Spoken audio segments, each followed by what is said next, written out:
on a Are we live? Thursday. Are we live? We're live. We're live on a Thursday night. I don't know how that happened. We wanted to switch to Wednesday. We somehow settled on Thursday this week. We are absolutely terrible at this, but we are here. We are still here. We have a show 2 weeks in a row. Hey, we're getting somewhere. We're at least consistently getting weeks in a row now. The day is another question mark, though. What? Adrian, how are you tonight? Oh, I'm got the kids down. I only have one kiddo today. The other one is spending the night at grandma's, so we're doing great. Only one little devil to deal with tonight. Question your parenting, but I'm going to question your parenting. You're in the garage with a sleeping child. How are you going to know if that child wakes up? It's something called a monitor, man. And he sleeps 12 hours a night, so it's not even a big deal. You have a child that sleeps? That can't be healthy. Actually, it is. They're supposed to get 12 hours. Well, I think it's like 14. He's a year old. He's fine. Both our kids sleeps. Even our 5-year-old sleeps 12 hours and 10, 12 hours a night, so we're good. I'm going to guarantee off the top of this conversation that you definitely know more about raising children than I do. So I'm going to believe you. Yeah, but just a little bit. This is my second one, so yeah. When you get to your second one, you're just like, whatever you say. Oh, all right. Like, the first one, you like basically you like bubble wrap them. Make sure you don't hit anything. You freak out over the smallest thing. Second one, you're just like, off you go. Oh, is that bleach? Oh, you're fine. You'll do all right with that. No big deal. No big deal at all. But no, I'm excited. Another NFL week in. I mean, this is halfway through. Basically, we're at week 6 at this point, or we're week 7 at this point because, well, Thursday night's on right now, basically. But no, let's talk about last week and then let's talk about this week. Let's do it. Where do you want to start? Well, let's do a recap of last week, and my computer would like to, actually work. We can definitely do a recap of last week, but they had some exciting games and games that we thought would have been a lot more exciting that were a little bit of a fizzle this past week. So, let's begin once my computer starts working.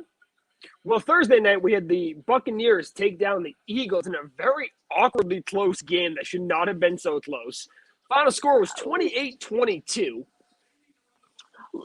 Yeah, I mean, I saw that game too. I actually got to watch it. I was like, whoa, I had the Bucs defense for that dang week. And I'm like, oh, they're facing the Eagles. Should be fine. Look, the Bucs are kind of similar to Lions, except a little bit more inconsistent, where they're gonna win some games. Like week 1, they came out of the gate really hot, and then they're gonna lose closer games or they're gonna get blown out. So it's just a matter of what Eagles teams decides to show up. That being said, it's interesting to see that they put a really good test to a pretty good Bucs team, a Super Bowl favorite Bucs team. Also, at the same time, Thursday night game, you get short weeks, so that also plays an effect. Tom Brady now has a career 9-1 record on the NFL Network since 2012. Yeah, there's that too. So it's almost as good. It's almost as crazy as his record against the Jets. I think he's 31-5 or something ridiculous like that. He doesn't lose to the Jets. That's not a thing. No, that is definitely not a thing. All right. We had our second London game of the year.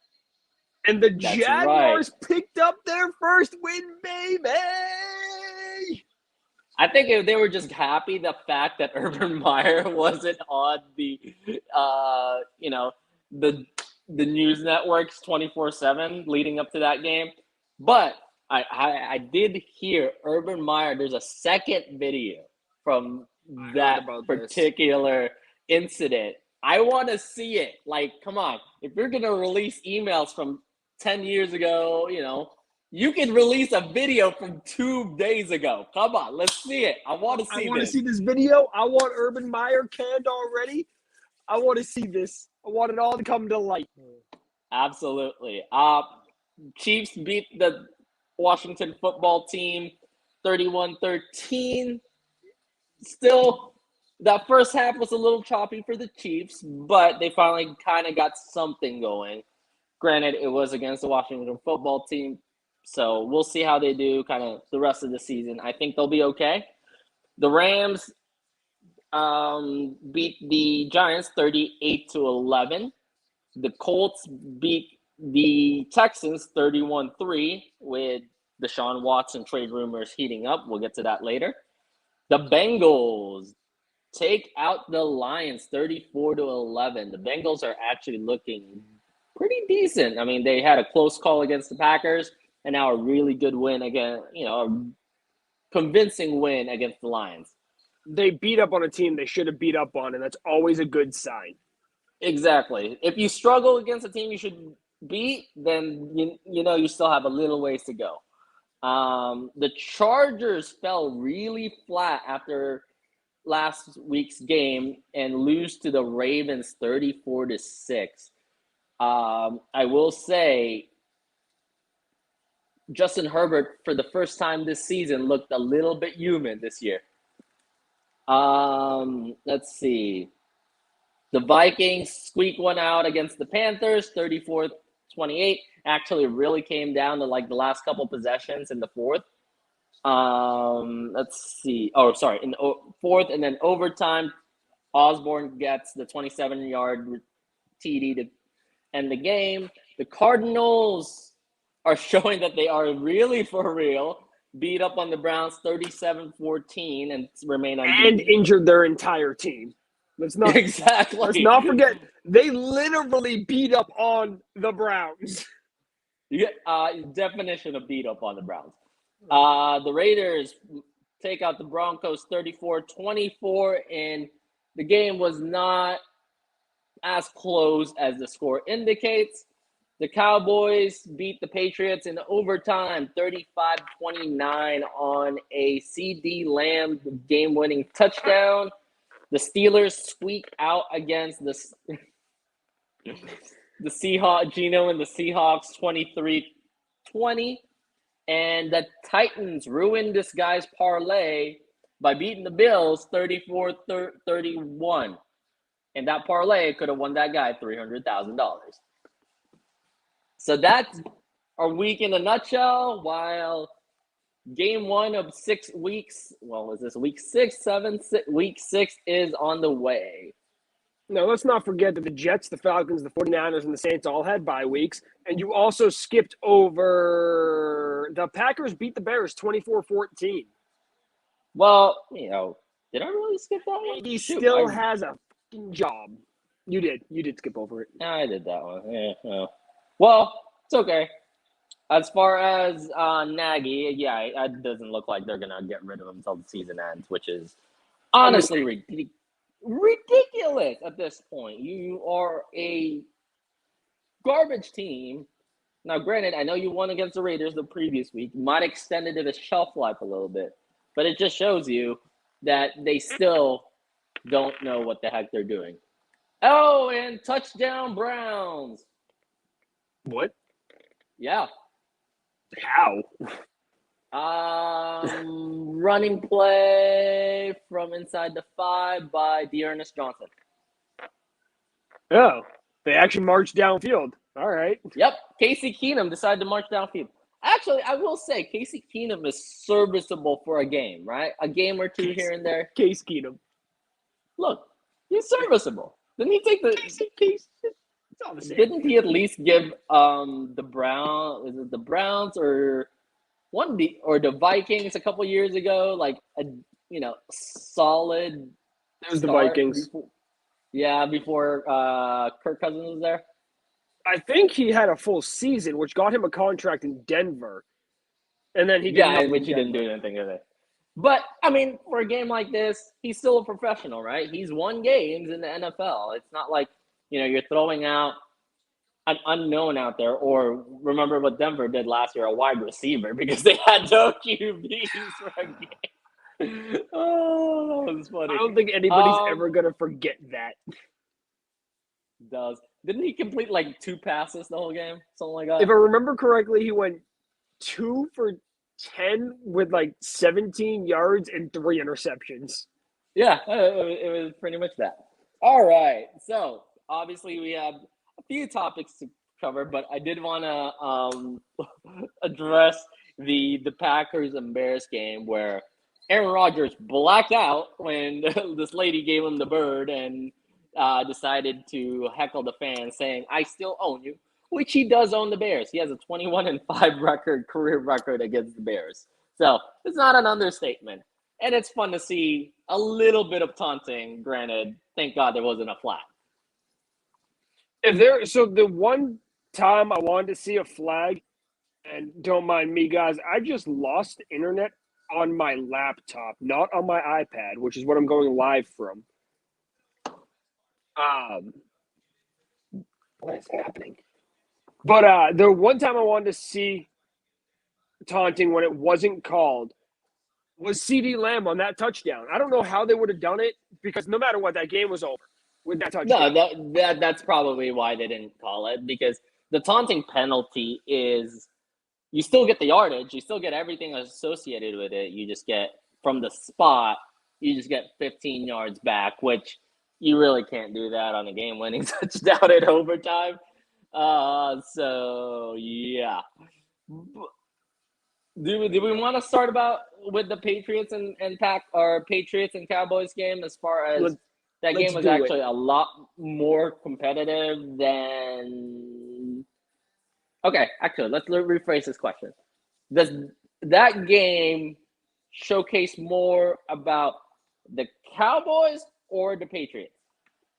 Well, the Cowboys did exactly what they had or were supposed to do, because the Patriots are one of those teams that if you're a good team, you should come in and you should beat the shit out of them. If you're a bad team and you're versing the Patriots like the Jets this week, there's a good chance you're going to succumb to the Patriots just out. But the Patriots have been close on a lot of games this year. Notably, including the Bucs game. So I feel like the Patriots have played up to their competition, right? If it's an intermediate team, they've always, like, the Saints game. I would consider the Saints like kind of in the middle team, on the bubble team. Are they going to make the playoffs? Are they not? They're hot and cold, right? But against the better teams in the league, they've always played up and played those better teams well. And so I think that's attributed to how well the Patriots are coached and how well they game plan against those bigger teams. But also at the same time, I think it's also due to the fact that you have a rookie quarterback who's going to be hot and cold. And there's two big things coming out of this game for the Patriots. Josh McDaniels needs to go. He is stale as shit. Mac Jones coming into his own. He threw that, 72-yard touchdown pass to Kendrick Bourne? Yep. Granted, that was 15. That was the funniest thing, where the play before, basically, Diggs takes one to the house on a similar throw to Kendrick Bourne. And then the next play gets burned for 70-something yard touchdown. It's because Diggs is the.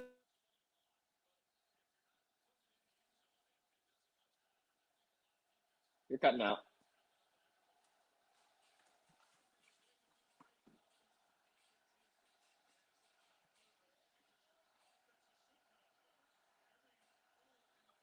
I'm still live, so we'll see. All right. Teddy Bridgewater from the 30 got it to, is that Fant? Oh, Anthony Walker. All right, good stop by the Browns defense on the first possession by Denver. Just a yard short for the first. Get the punter out. Man, the Browns look like they have a lot of energy this game despite missing everybody. So we'll see how this looks.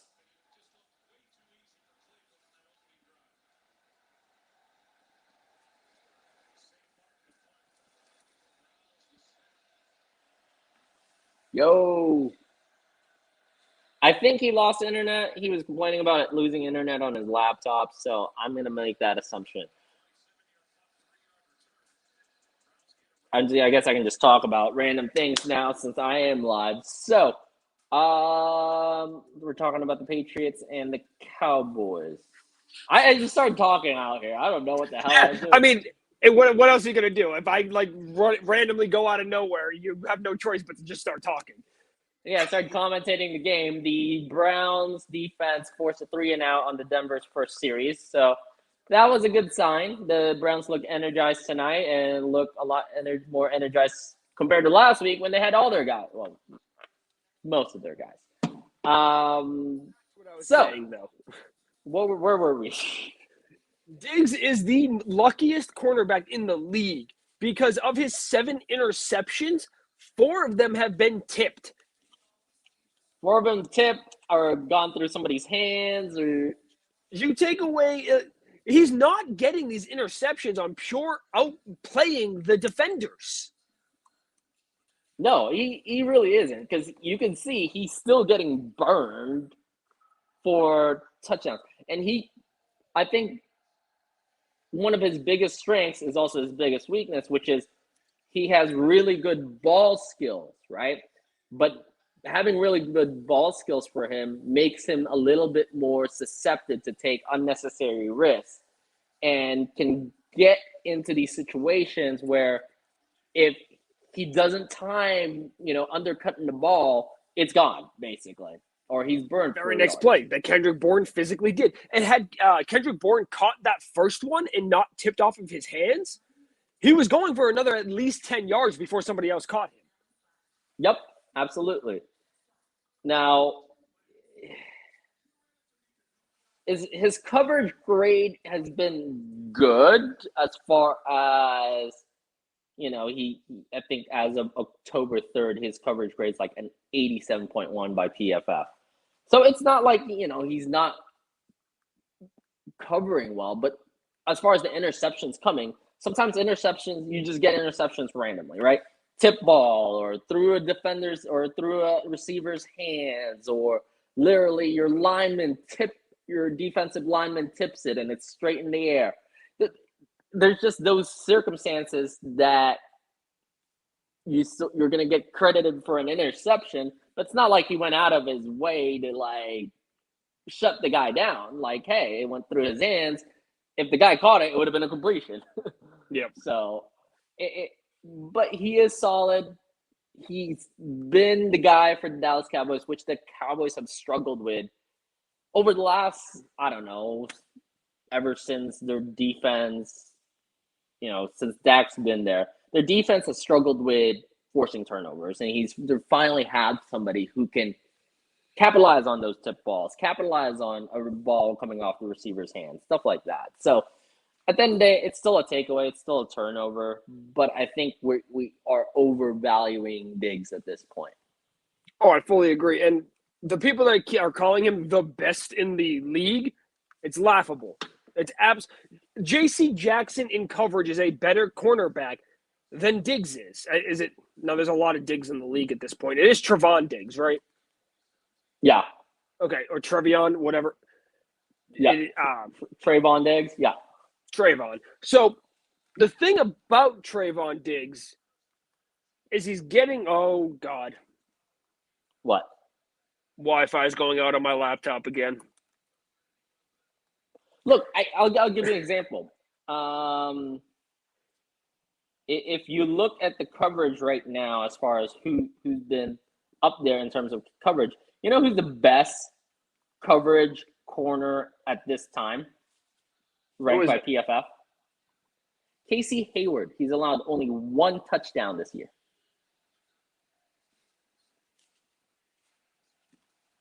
We're gonna sit here and pretend like that's not impressive.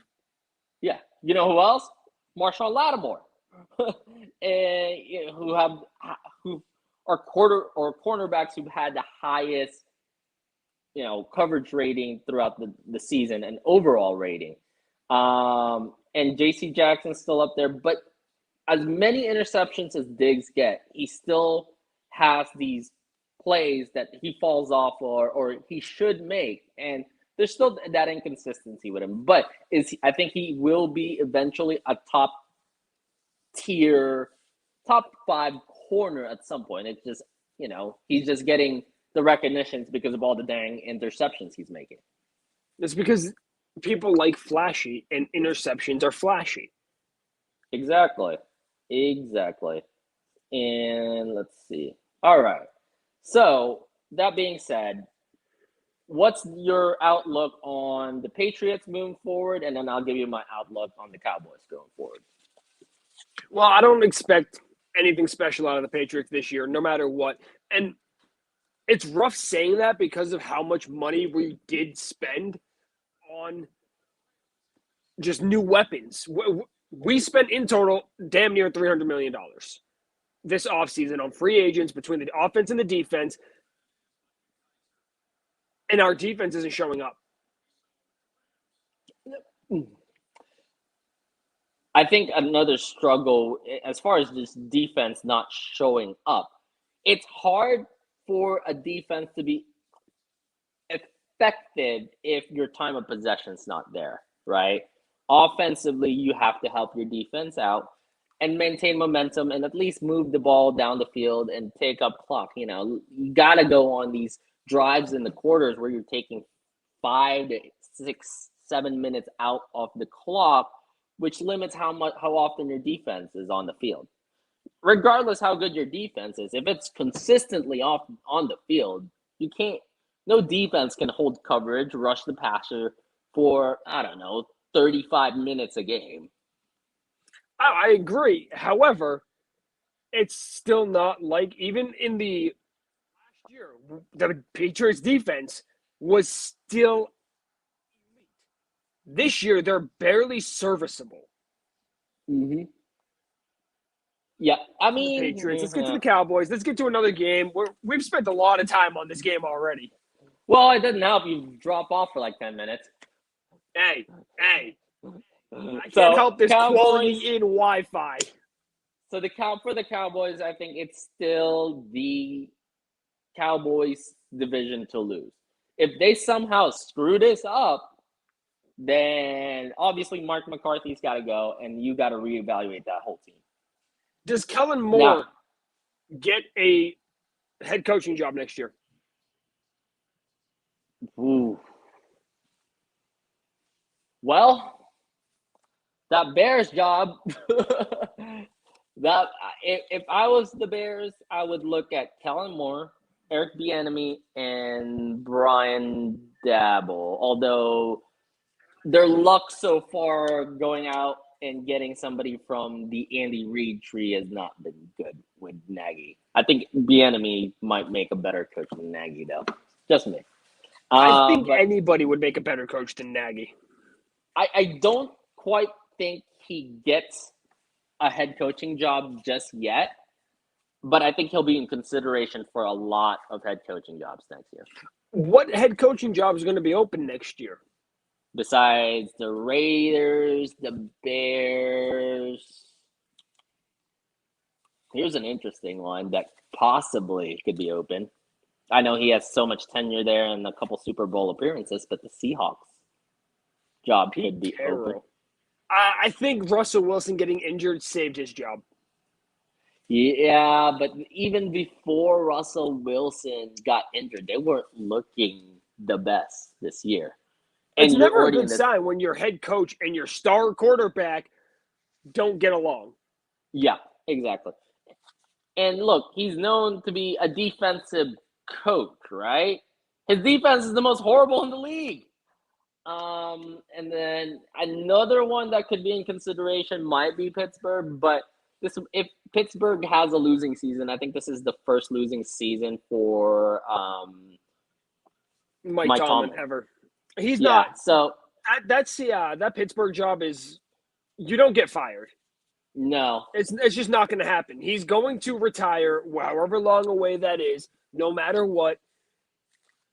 They're still, and they know it's Big Ben's final hoorah. Like they're Yeah. just trying to get through the year. Denver's job opening could possibly be open as well next year, and I think Kellen Moore should get consideration for that job too. They have weapons on offense. So that's 3. We have 3 there. I'm also going to throw in Mike Zimmer in Minnesota is getting canned. So Nagy, Zimmer. Raiders job is open. Seahawks could be an interesting one to look at, especially since your quarterback and your head coach don't really get along. And who else did we say? I think that was it. Realistically, I'm trying to get to the NFL app on my phone, but I forget. There it is. We like to look at what teams are at the bottom of the standings, and then from there, what teams realistically didn't just hire somebody. Hire a coach? Yeah, I mean, obviously. Miami, they're 1-5. They are underperforming by a long shot. Underperforming. But we'll get to that. Urban Meyer might be out, given the circumstance. If there's more scandals that happen, and if the players completely move off of him, then I think he needs to go, depending on what happens next. But yeah, I always thought, what's his name? Dave Culley was a 1-year rental, so to speak, in the head coaching market. I mean, when's the last time the Texans has made a good decision? Traded Hopkins for what, a 3rd and a 5th? And David Johnson? Yeah. Traded all their first-round draft picks away, basically from now till, the end of time. So, yeah, there's definitely going to be jobs open. It's just a matter of who's willing to pull that trigger and actually, hire a young. Well, the trend is younger offensive minded. Well, I was going to say, think about it. The guys that are on that were going to be the head coaches, you're going to have Brian DeBall, Eric Bieniemy, Kellen Moore, probably some random scrub from college, because there's always Joe Brady. There it is. Joe Brady's going to get consideration. Lincoln Riley's still going to get consideration. Yep. John Harbaugh will probably get some consideration. David Shaw will get consideration from Stanford. And James Franklin from Penn State will also get consideration, at least on the college side. But as far as that, there's not enough head coaching jobs to go around, and somebody's going to make a stupid hire. Guaranteed, 1 out of 3, 1 out of 4 will be a stupid hire. And the other 2, it's probably not quite the stupid hire. It probably looks like, from the outside looking in, looks like, oh, this might be a decent pairing, but it's just not going to work. And then one's going to probably be decent. Oh, and I think old Eagles head coach is probably going to get consideration. No, not Sirianni. Old. Chip Kelly? No, not Chip Kelly. Doug Peterson. Yep, Doug Peterson will get consideration as well. But there's only really realistically 3 to 4 openings next year. So I don't see a failed head coach as one of the guys that's going to get that consideration next year. Yes and no. I think the Eagles coming out after that Super Bowl in general were a mess with the whole Wentz and Foles thing, and it doesn't help when your star quarterback or your supposed franchise quarterback consistently gets hurt, and then you have the worst cap situation, one of the worst cap situations in the NFL, where you literally can't do anything, and all your guys are getting hurt and old. I don't know how many exactly, but after that Super Bowl, did you realize how many people they had on IR pretty much the rest of the year, like the years following that. They didn't have a risk. They were throwing out guys like Greg Ward out there from the practice squad as your starting wide receivers. So, All right. We are officially halfway through tonight's episode, which means I want to get to the number one topic that we need to talk about tonight. Oh, are we doing Mr. Watson? We are. All right. So I'm going to lay it out, put it all on the table.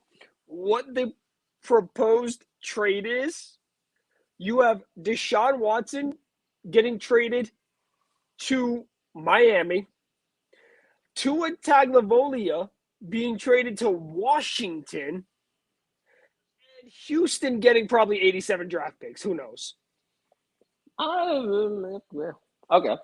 Look, let's break that down a little bit. Houston needs draft picks. They've gotten rid of way too many. They don't have any capital to actually rebuild. Their biggest chip at this point is Deshaun Watson. That's maybe getting rid of Brandon Cooks by the deadline as well, because he's actually balling out despite having a completely dysfunctional team around him.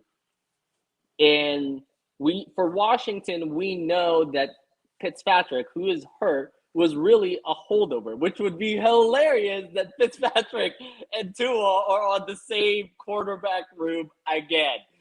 It's hilarious and ironic. So that being said, if you look at teams that are going to need a quarterback really next year, Houston's going to be one of them, which I guess they're looking to get one through the draft possibly. And Washington was going to be one of them anyways. So do I think Tua is going to be the answer for Washington? Who knows, honestly. Depends on the kind of support and in progress he makes. Now, last week, he actually had a decent game last week. It's hard to blame that. But overall, the Dolphins have been way underperforming considering how well they played last year. And I think management and the front office is looking at this and saying, yep, the one key piece, we have all these other pieces around us. The one key piece we probably need is a quarterback that can take us to that next level, because what we have is the average and below average quarterback is not getting us anywhere. It's not saving us when the defense underperforms. They got pieces there offensively, so they need somebody to kind of elevate that team. Now, what happens if Miami pulls the trigger on this trade and Deshaun gets suspended right away? But that's also a risk you're gonna have to consider when making this deal, right? But that's why I also don't think Houston can ask for 20 million draft picks at this point, because of the uncertainty that hangs over Deshaun Watson's head. Now, is that a big risk for Miami? Absolutely, because getting rid of those draft picks while not having a quarterback because you're shipping Tua out is going to be really, really hard on a pretty decent roster. So, well, they're 1-5 right now. Let's not forget that. They are 1-5. They are 1-5. Would trading Tua and getting Deshaun for Deshaun to be suspended for the rest of the year really hurt anything? You at least have Deshaun Watson under control for the next 3 seasons. That's true, but at the end of the day, we also don't know what's going to happen with Deshaun Watson on a legal level, not just on the NFL side, right? Also, another piece of this is, if he was going to get suspended, wouldn't he have already been suspended? Because he's been a clean scratch every single game. He is physically in building, on roster, ready to play. Here's where the NFL kills me a little bit here and there. It's like they wait for something, and then they're like, oh, yeah, here's a suspension. It's like, dude, could have suspended him at the beginning of the season. He's available and technically active. Why haven't you suspended him? But I think they're also waiting to see what happens with all the legal stuff before they put out any punishment, seeing that let's make it like the legal court system where we're technically innocent until proven guilty. But, having a Deshaun Watson can solve some problems for Miami long term, especially in a division with Josh Allen and the Patriots. Sorry, Jets, I'm not including you in any conversation for the next 2 to 5 years. Don't worry, Zach Wilson is the next Eli Manning. Oh, gosh. Throwing interceptions in the biggest moments. He's still, I think, one of the things rookie quarterbacks, especially rookie quarterbacks that, he went to BYU, had a lot of success at BYU and made game-winning plays, and after game-winning plays, is they feel like they have to take it all on their shoulders and try to hit that home run, especially when you're behind. And sometimes you got to reel it back and say, okay, I'm going to take this little 5-yard dink and not try to do something stupid or risky because this is the NFL, not college. I can't always be that guy. Well, for the first time in his career, he didn't throw an interception this last week. Well, he's playing the Patriots this week, so chalk up another 4. The Jets were on the bye last week. Oh, that's right. Dang it. Well, still chalk up another 4. I completely forgot. Hey, I'm in. Give J.C. Jackson another 2, man. I'm in. Speaking of the bye week, I've got a problem with the bye week. What is your problem with the bye week? Is it this week in particular? This week in particular. It is week 7 of the NFL season, and 6 teams have a bye week. Why the fuck in a 17-game schedule does 6 teams need a bye week in week 7? Can we make it like 4? Like, give me 2 more games here, please. I mean, if we made it 4, it would give us 1 more game. Let's calm down. All right. Simple math. Long term, give us a couple more games here, every single week instead of, 6 every week. Browns are up 10-0 on the Broncos, which is, I think if the Broncos lose this game, Fangio could be out this week. I hope so. I want to see somebody fired that's not John Gruden because that was extenuating circumstances. But the Steelers, the Bills, the Chargers, the Jaguars, the Vikings, and the Cowboys all have the bye week right now. Ironically enough, the Cowboys and the Vikings versus each other next. That stood out. Well, at the same time, too, the Cowboys need the bye week. Dak got hurt on that last play and had to have an MRI. And the Bills also do need a bye week with some of their guys getting banged up after a tough loss against the Titans. And Dawson Knox broke his hand. Oh, awesome. I guess I'll just put him on the IR in my fantasy league. Was doing great, but screw it. Next week, only 2 teams have the bye, by the way. What? Why is this the inconsistency with the bye weeks? Why are we throwing 6 teams 1 week, 2 teams 1, and 4 teams last week? There were 4 teams last week. It's like the NFL forgot how to make their own schedule. And then we have 4 teams bye on week 9. 4 teams bye week 10. I don't understand how they decide how many teams go on the bye week. I really don't. 2 teams bye on week 11. Oh, I did realize, too, what you can do for Thursday night games to give teams plenty of time to recover is make teams that are on bye weeks play each other on a Thursday night that following week after their bye. That would make sense if there wasn't a Thursday night week 1 game and a Thursday night week 2 game and a Thursday night week 3 game. I know. But, besides week 1, which week 1, you have all the time in the world to rest because it's after preseason. Besides week 1. And they have a bye week right before that now. Yeah, exactly. Thursday, throw it after, when bye weeks start, which is week 5, you start your Thursday night games.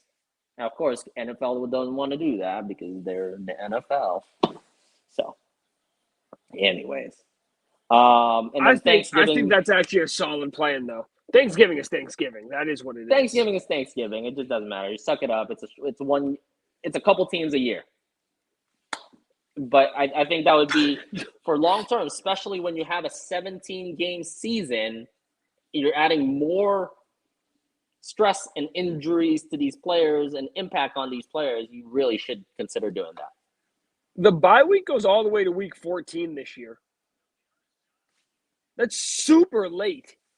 The Dolphins, Eagles, Colts, and Patriots all have the final bye week of the season. It's week 14. That really does not bode well for me in the playoffs. That is after Thanksgiving.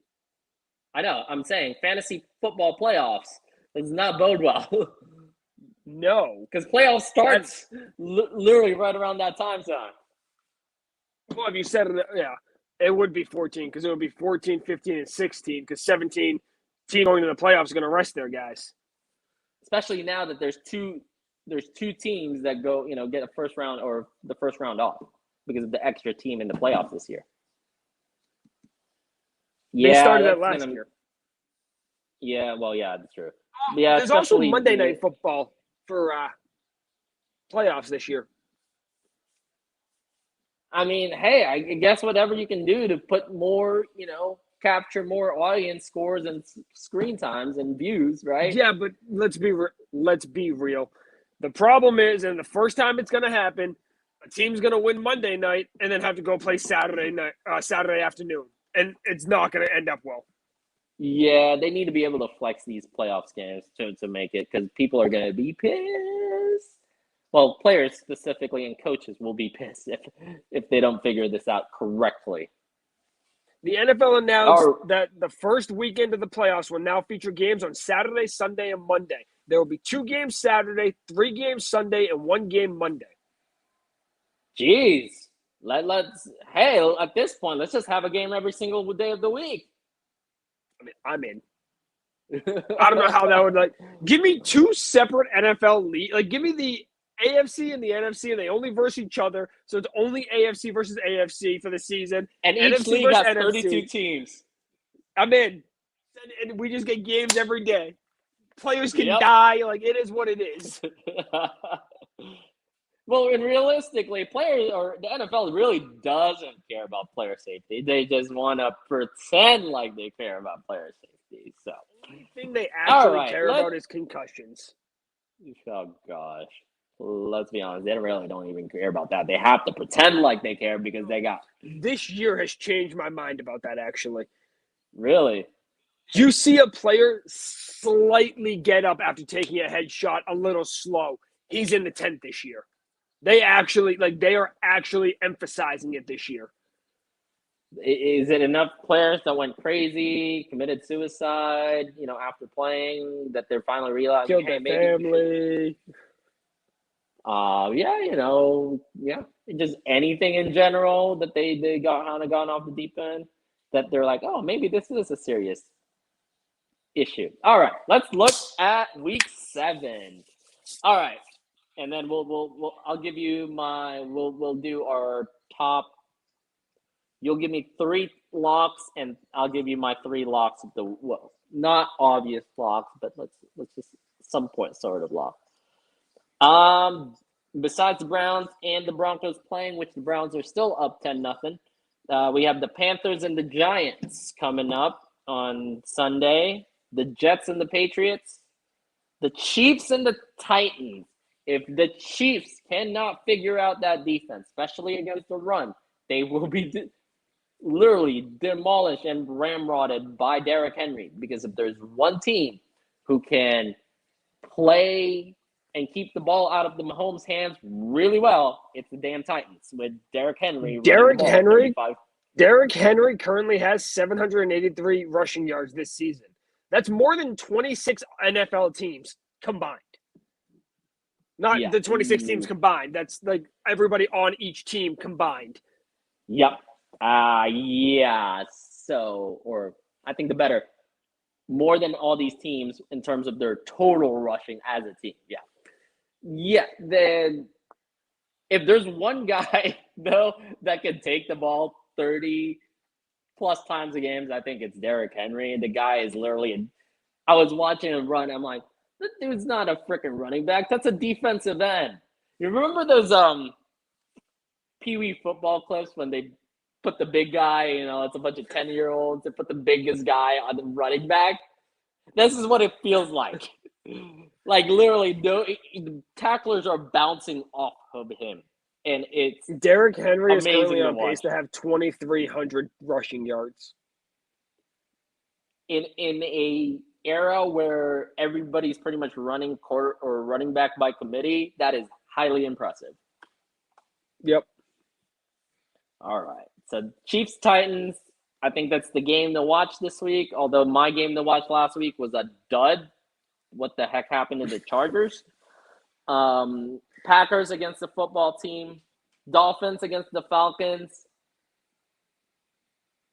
Bengals against the Ravens. Now, I think this is a measuring stick game for the Bengals, seeing that the Ravens have been on fire since their week 1 loss to the Raiders. Lions against the Rams. Jared Goff against Matthew Stafford. This is my game of the week right here. It is the Matthew Stafford and Jared Goff revenge game. I'm here for it. I can't wait. Do you think just because the fact that Goff is playing his old team that there's going to be a little better sense of urgency and he's going to perform a little better, or do you think he's going to cave? There's going to be a sense of urgency that's going to lead to 4 interceptions. He's going to throw Jalen Ramsey's ways a couple times, and that is not a good idea. It's going to be a mistake. It's going to be great. Eagles against the Raiders in Vegas. Texans against Cardinals, which J.J. Watt's going to get after that offensive line really good. Bears against the Bucks, which Brady lost that game against the Bears last year, so he needs a little redemption game this week. Yeah, but Tom Brady's career record against rookie quarterbacks is like 21-5. He doesn't lose to rookie quarterbacks. Colts against the Niners, which I think Garoppolo's playing. Pretty sure Garoppolo's playing. He was limited in practice. Wins. I still don't know what to make wins. Saints against the Seahawks. I know Seattle's 11-2 in Monday night games, but good freaking Lord. You have Geno Smith against Jameis Winston. Who's going to throw more interceptions? I don't think Jameis has thrown a lot this year, actually. No, he really hasn't. But he also doesn't throw over like 25 times a game. That's true. He's not in Bruce Arians' offense where they're asking him to throw 30 to 40 times a game. He's literally throwing 25 or less every single game so far, I feel like. Or at least I've seen. Geno Smith played well for the most part and then just had an untimely turnover to blow the game against the Steelers, which... We're talking a lot of shit about Jameis Winston. He's only thrown 3 interceptions this year. I'm just saying, who's going to throw more picks in general? I'm not saying he threw a lot of picks this year. I think they're limiting him to make sure he doesn't throw a shit ton of picks. But in a game where both QBs can be inconsistent, who's throwing the picks? Probably not Winston, if we're being honest. Yeah, they're gonna run the shit out of Kamara. I like Winston. I like Winston a lot. I do too. I was hoping he'd end up in New England. I like Winston in the sense that he has actually a good arm. It's a live arm. He can get the ball down the field. But it's always been the question of decision-making, but it didn't help that he was in a Bruce Arians offense when he threw 30 picks. But let's not forget, he also threw over 30 touchdowns and had 5,000 yards that season? Yep. So, anyways, I want to talk about now how things are shaking with the Bills losing to the Titans. Do the Titans at this point, are they still the favorite to win that division? Well, we sure take Jacksonville out. Take and take the Houston Texans out. out. And we still don't know what we get with the Colts. So Might as they well just should take them be out because they can't figure themselves out. no, but look, they lost a game. Didn't they lose a game because they didn't have any wide receivers, basically? And they've been hot and cold, but they decided, hey, let's go with what works and let's feed the shit out of Derrick Henry. And I think that's what they've been doing. Now, the Chiefs finally being back to 500. What's your outlook for them the rest of the season? Well, if you look at who they lost to, going into last week, every single team the Chiefs had lost to was 5-1 or 4-1. Mm-hmm. And now I know Or they 4-2. lost to, but they lost to Baltimore, who won again last week. They lost to the Chargers, who just lost their second game last week. So it's not like they're losing to bad teams. No, they're not. And who else did who else did they lose to? Because they have one more loss. Chargers, the Ravens, and The Bills, the who Bills. just And lost their those second are game all last week. yeah, those are all three good teams. So it's not they should be fine, but this is I don't think this is where we thought the Kansas City Chiefs would be at this point in the season. Usually they beat good teams because they were a better team. This year they've fallen back to Exactly. earth. Absolutely. All right, let's go with over on or locks for the week. Who's your top 3 locks for the week? Number 1, Patriots destroying the Jets. So you're gonna take the over 7. They win by more than 7 against the Jets. Yep. All right. I'm gonna take the Bengals over the Ravens. Ooh. I gotta keep one that's a little dicey. Right. The Bengals over the Ravens. And then I'm going to take Packers over the football team easily. Okay.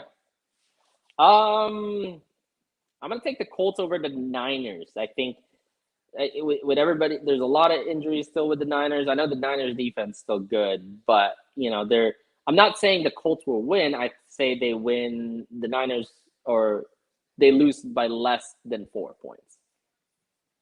And then I will take.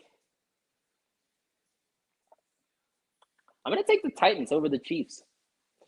I had a feeling you were going to take that one.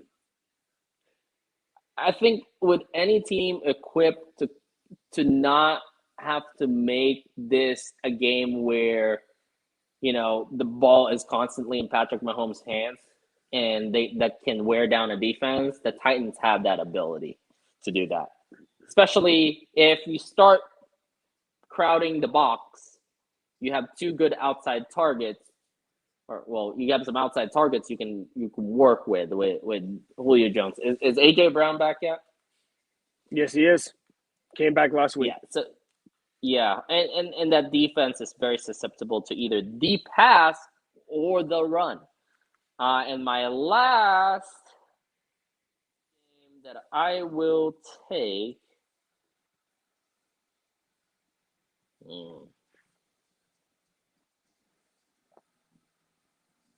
I'm not saying they're winning. I'm saying they lose by less than 17.5 points. I'm going to take the Texans losing by less than 17.5.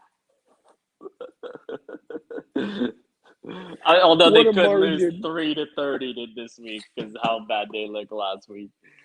But I think the Cardinals, after they get up a few, will start backing off a little bit. All right, we have 5 minutes left. You got anything for the all-out blitz? Yes, I do. All right, let's hear it.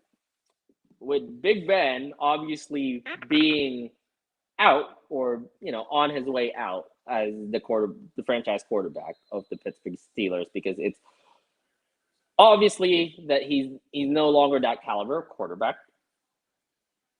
Which quarterback would you rather have? Deshaun Watson or Aaron Rodgers? What did Big Ben have to do with that question at all? No, but the Pittsburgh Steelers, if you were the general manager of the Pittsburgh Steelers, And both of you've them are seen on the how table limited, and acquirable. Okay. yeah, That Steelers offense, I would want Aaron Rodgers. fair. If Aaron Rodgers leaves, that means there's probably a more than 50% chance that Devontae Adams is also probably leaving Green Bay. Where does he go franchise next? Tag. He's not going. Nope, he's getting franchise tagged. They're not letting him walk. That's not happening. Do you think he'll pull a Le'Veon Bell and hold out so that Absolutely. even if he got They're as soon as this season's over, they are going to war on both those sides. Oh God, I feel sorry for the man? Packers. Nice of you to join us. And he also says Aaron Rodgers in the Steelers offense.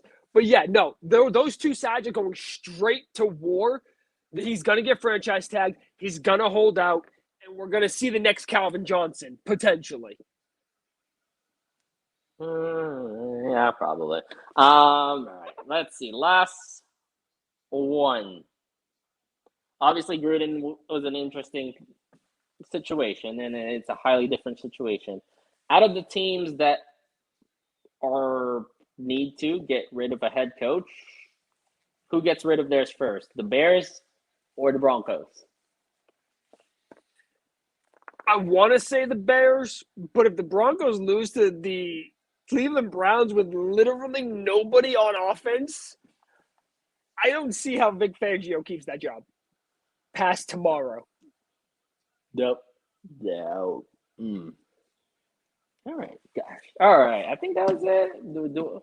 I'm kind of debating if I want to throw one more out there. I'm ready. Ooh. A surprise coaching changes this offseason. Who will be one team that no one's on the radar of who will get a new head coach?